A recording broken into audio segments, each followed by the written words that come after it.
Hey everybody, welcome to LootFlipper. This is where I'm going to be talking about items I find at estate sales, yard sales, swap meets, thrift stores, anywhere I think I can find something and flip it for cash. That's where I'll be looking. Real briefly, I want to talk about the history of how I got into it. About 20 years ago, I worked for a clothing company here in Southern California, and at the time they made a knockoff version of the famous Louis Vuitton pattern.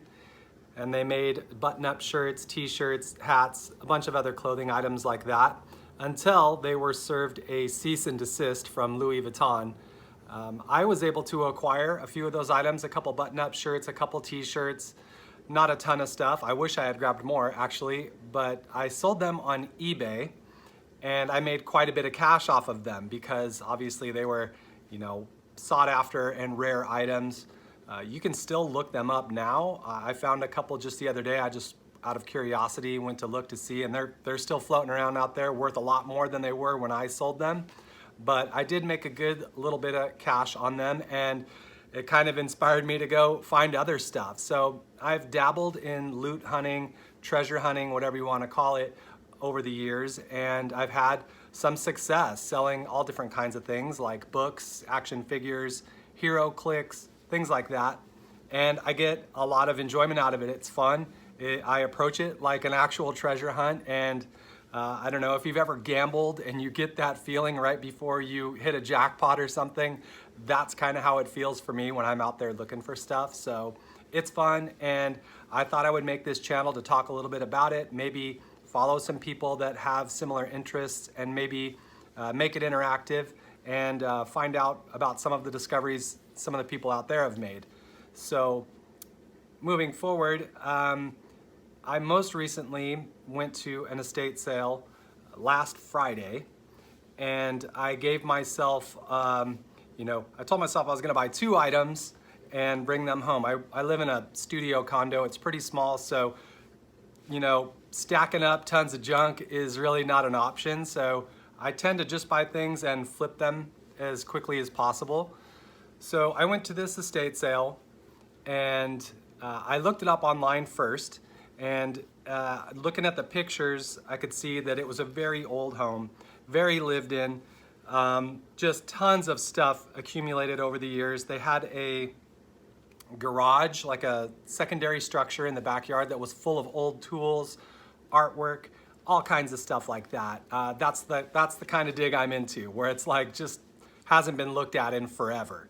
If an estate sale is too perfect, everything's in a glass case and everything's got a price tag on it, I'm just, it's not for me. I wanna go to the really junky ones and dig around and look for stuff. I just think it's fun.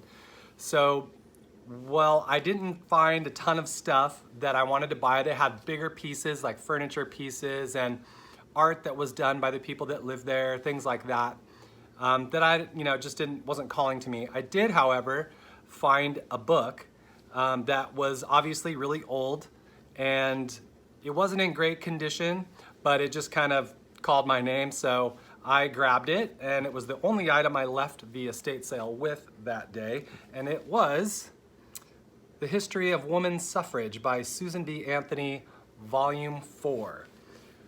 When I opened it, I could tell that it was not in the greatest condition.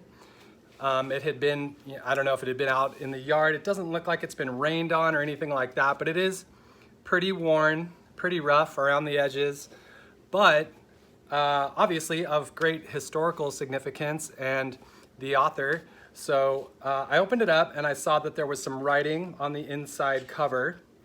I was initially disappointed because I thought that it would bring down the condition value even further because it had writing inside. I bought the book for $1.09 at the estate sale, and it wasn't until I got in my car that I noticed it had an inscription on the inside, made out to Miss Adelaide Ballard by Susan B. Anthony. So never in a million years could I have thought that I would have found something of this kind of significance. My heart started racing, and I was like, wow, what have I found? What is this worth? And so for the last few days, I've been doing a ton of detective work. I've reached out to museums. I have reached out to the Historical Society of Iowa, which is where Adelaide Ballard lived, who coincidentally was the president of the Iowa Equal Suffrage Society for 3 terms in the late 1800s, early 1900s. I also found a newspaper clipping inside the book that had a short write-up of mentioning Adelaide Ballard. And the newspaper clip was from 1911. So I don't know if this book was kept by a family member for a long time or what, but I have had a ton of fun like doing the detective work. I'm eventually going to try to find a home for this or try to sell it, but I really have no idea what I'm looking at as far as value. So I'm gonna list some pictures on my Instagram. It's LootFlipper, all one word. So LootFlipper, one word. You can also find me on YouTube and TikTok under the same name, LootFlipper.